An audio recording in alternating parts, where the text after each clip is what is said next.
Hello guys, it's me again, Shay. This is the third video in my series on simps. In this video, I am going to talk about my suggestions on how to work on fixing simping behavior.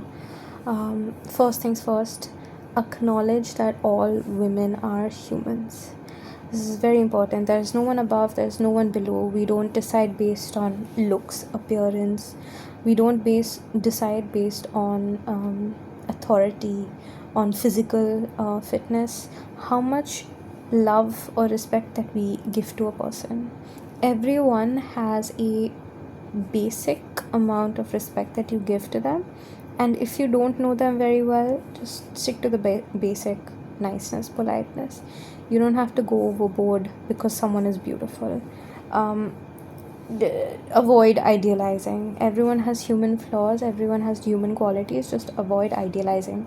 Don't go to an extreme. Secondly, you must work on your sense of self. Resist the urge. Simping behavior, a lot of it comes from low self-esteem. So you must do everything in your power to stop talking yourself down, to stop having low confidence. So how do you do that? Every time that you do something even vaguely good, acknowledge it, write it down, keep note of it, celebrate it. Reinforce to your own mind and your own heart that you are a good and worthy person, and keep doing this even if you don't believe that you are. Continue to reinforce and look for proof that you're a good or worthy person, because take any amount of proof that you can find and reinforce it to yourself. Like if you earn a lot of money, reinforce it to yourself that yes, I'm worthy. If you did something good, maybe you took a step in the right direction that you wanted to go, reinforce it. Say yes, I'm worthy. That is a good decision I made. That is a good step that I made. I'm powerful for every decision, everything that I'm doing right. Just keep reinforcing it to yourself. Okay, and do not spend too much time being sad about things that go wrong, or whenever you did something badly or didn't do a good job of something, don't like sit with it and brood. Just give it some time and then move on to the next thing. Third point is decenter romantic relationships. Super important. Romantic relationships, unfortunately, because of media, because of the amount of, the sheer amount of love songs, the sheer amount of movies that talk about romantic relationships, it's so easy to internalize this idea that that's the only and the main thing in life, is to have a romantic partner who loves me, who will have sex with me. And that's not true. That's just simply not true.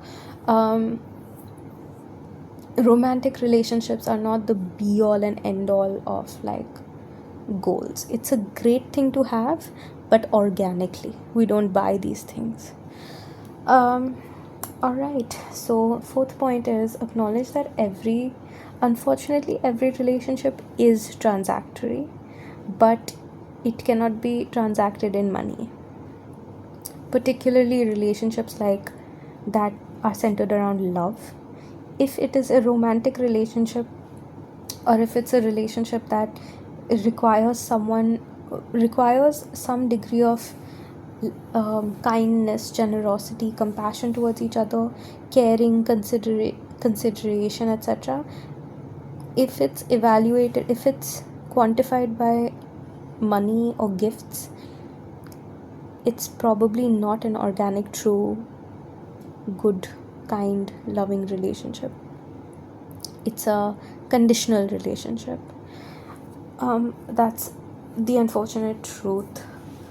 You cannot okay, so if you do have a tendency to simp, acknowledge that relationships are transactory, and so you must also get in things in return. And when I say things, I don't mean that you force or coerce or manipulate or steal from a person to give you love or sex or whatever, but it's a good way to evaluate if you are receiving or if your cup is being filled as well, um, you can't you can't make transactions of love and money in exchange for love, sex, time, affection. If you are okay, so keep yourself aware of your emotions when you're interacting with these people. Do you feel depleted when you interact with this object of the person of your desire, the object of your affection? If yes, ask yourself why. It's very likely that you overextend yourself. Maybe you pay too much money to view them, or you spend too much time thinking about them. Maybe you're spending too much time messaging them. Maybe you're going out of your way too much. Another thing is, maybe when you have interactions with them, keep a track of how your emotions are. Sometimes when you feel ecstatic when you meet them or you speak to them, there's a very good chance that you are obsessing. And so the best way to deal with obsession is to disengage. Whenever you're able to identify that maybe you're not balanced, you're not moderate around them, disengage as much as possible. Okay, so you might have, if that's happening, if you're feeling extremely ecstatic when you are around a certain person, it's very likely that you're not feeling that level of happiness or joy in other places.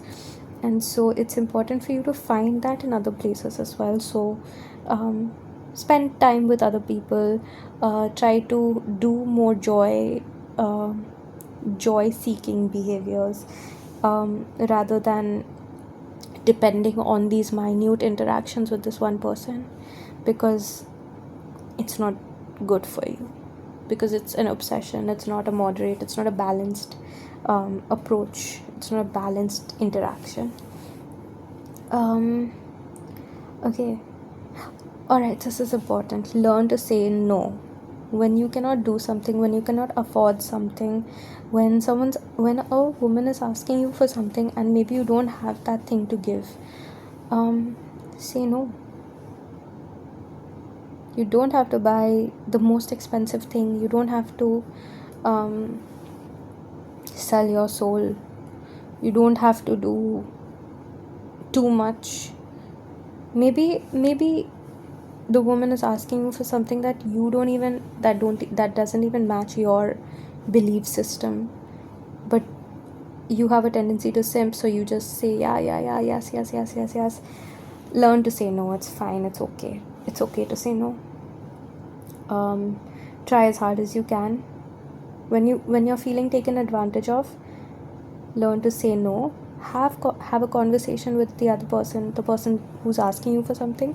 Find out the reasons that they're asking you for what they're asking you, and if you, with your discernment, with your wisdom, if you're able to think that the thing that they're asking for is a reasonable thing, then give it. But if you don't think it's reasonable, don't give it. Just say no.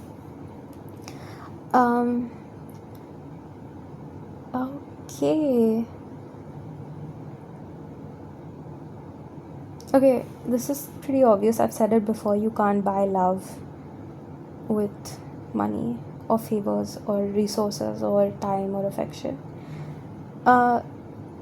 You can buy love only with love. Okay. Alright, so moving towards the last 3 points. I've just written them down. I'm just gonna read them because I keep talking way too much. The only love and validation that is crucial and absolutely essential is self-love. But it's true self-love, which comes from taking care of your body, taking care of your mind, laboring for yourself first, and then laboring for other people. Because you cannot pour from an empty cup. Alright, ask yourself, when you are simping for this person, what other aspects of your life are you unhappy with? What are you trying to avoid and run away from and escape from? Is it the discomfort of loneliness? Is it the fact that you're not where you are where you want to be financially or in terms of authority, stuff like that. Take more power and control over the other portions of other parts of your life. Maybe it could be like, maybe you don't look the way that you want to be. Maybe, whatever's causing this low self-image, work on it and figure out where this sort of simping is also a type of escapism. So figure out what it is that you're escaping from, and what skills do you need to learn in order to fix or heal the problems that you are having. You will be fine. There's people have recovered from the worst things in the world. There are terrible things that people have recovered from, and people have continued to, with time, people have continued to thrive, and that is a real possibility if you develop the right skills, if you look for the right advice, the right mentorship, and learn about yourself and give yourself more patience. You can also heal from low self-esteem, low self-image. Maybe you've made mistakes, but you can heal from it and you can get better, and it will get better but the caveat is you have to try to make it better. Alright, and the last point is, it is okay to admire someone and find them beautiful and respectable and sexually attractive, but you don't have to blind yourself to the fact that they are normal, real people, eating, shitting, sleeping, pissing human beings, and you don't have to obsess about them. Okay, now I have to go because there's someone outside.